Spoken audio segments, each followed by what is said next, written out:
Welcome back sa aking channel. Queen of all media na si Chris Aquino, inaningan na ng kanyang doktor ang kanyang buhay. Panuorin at pakinggan hanggang sa huli ang bidyong ito para sa buong detalye. Matapang na inilahan ng Queen of all media na si Chris Aquino sa publiko ang lumalalang kalagayan ng kanyang kalusugan. Ito'y matapos nga lumabas ang mga bulubalitang may taning na ang kanyang buhay. Hindi naman ito itinanggi ni Chris, bagkus kanya na rin itong tinanggap noon pa man ang magiging kapalaran niya sa mga susunod na buwan o taon.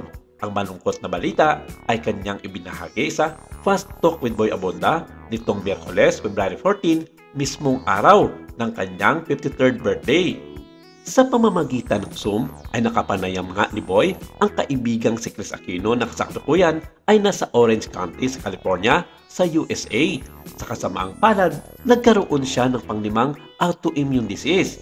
Ang sakit na autoimmune ay mga kondisyon na nailalarawan sa pamamagitan ng isang abnormal na tugon ng immune system kung saan ito ay nagkakamali sa pag-atake at pag-target na malusog ng mga tissue at organo sa katawan na parang sila ay may dayuhang mananakop.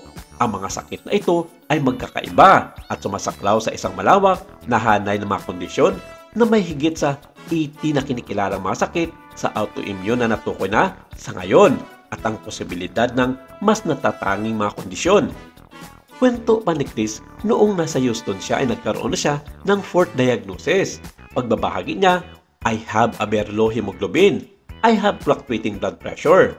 Nagsisimula na yung pamamaga ng tuhod ko at mga buto-butong naglalabasan.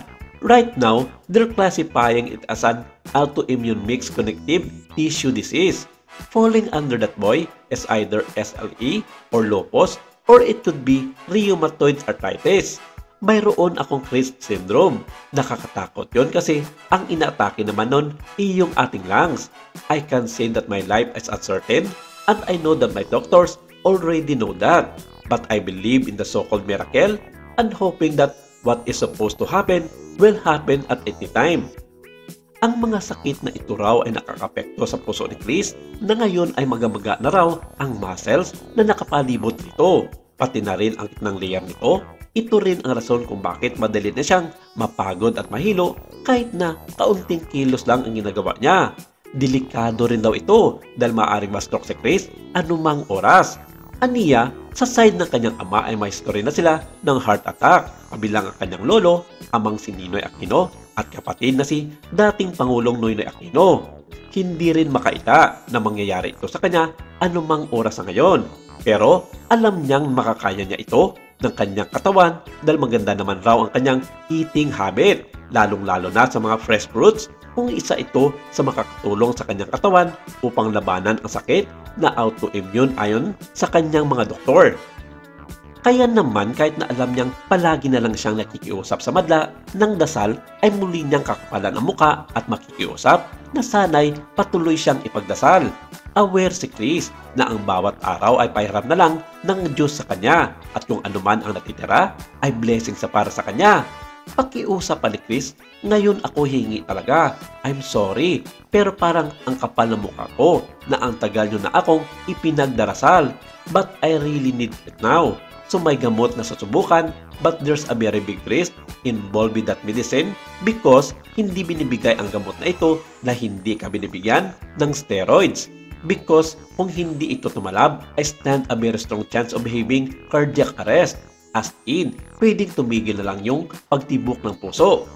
Aniya, sa Lunes ay papasok na siya sa ospital para subukan ang biological na gamot upang isalba ang kanyang puso. Ngunit sa kabila ito ay hindi pa siya handang mamatay dahil inaalala pa rin niya ang kalagayang dalawang anak.